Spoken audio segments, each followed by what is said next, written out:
It's your boy Skyler coming to you live, large, and loud from the Hockey Bunker. Whew! This series is going to be rough, tough, and all that stuff with the St. Louis Blues playing the Chicago Blackhawks. St. Louis Blues have home ice this series. We shall see if that makes a big difference. A lot of times both these teams play equally tough on the road and at home.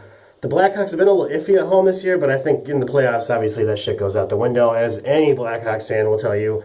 And any Blues fan knows from painful experience, the regular season don't mean shit when the playoffs are rolling around. Anyway, if I had to say, let's make it three keys of the game. Three keys of the game.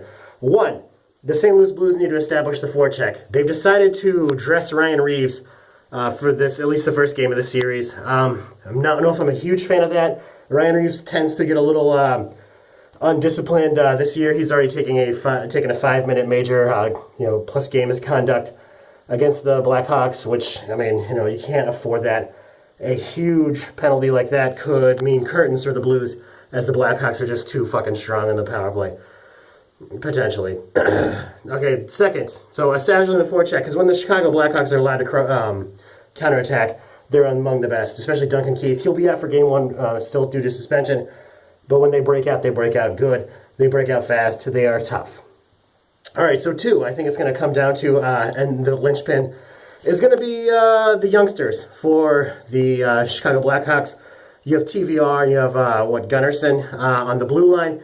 If the Blues can, it kind of ties into my first point, if the Blues can establish the forecheck, maybe put a little pressure on these puck movers, that'll go to a long way to establish the body. If you can make them pay the price to get out of the zone every single time and do it legally, maybe get a few turnovers, the Blues are going to be way ahead of the game. For the St. Louis Blues, we have Parenko and Edmondson on the blue line, as well as guys like Schwartz coming back, Bobby Fabry,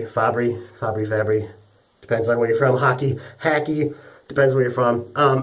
Anyway, I think the Blues and the Blackhawks, it's a coin toss when it comes to youngsters. I think the youngsters will decide it. We'll see who steps up, who becomes a legend. We'll see what happens there.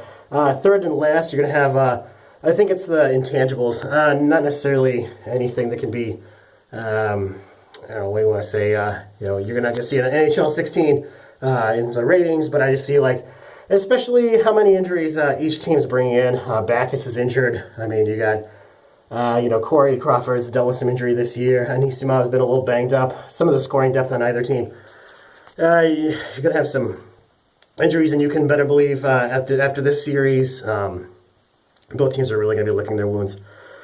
I think if you could reseed the playoff seeds and have, kind of the way it used to be, I think either team in the West could definitely win the West, and either team could give anyone on the East better than a run for their money. However, the way that the conferences are set up, one of these teams has got to get eliminated. It's unfortunate, but it is what it is.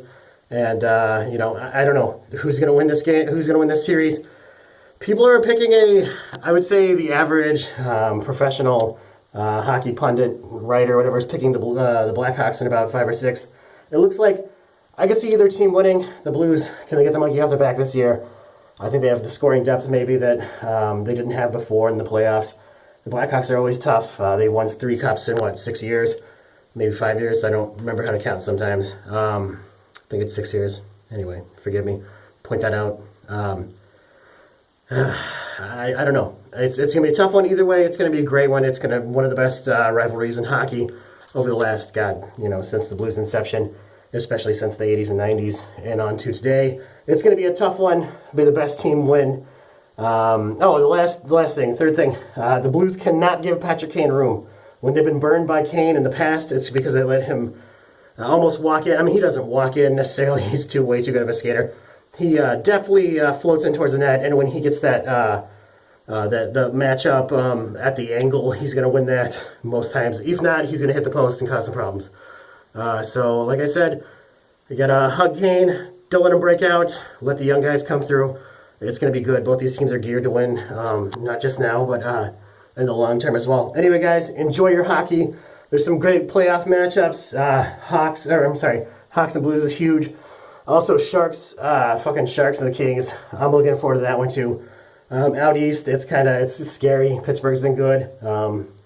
You know, Capitals are the best in hockey, President's Trophy. But once again, Blues fans, we know that doesn't mean shit. Have a good one, guys.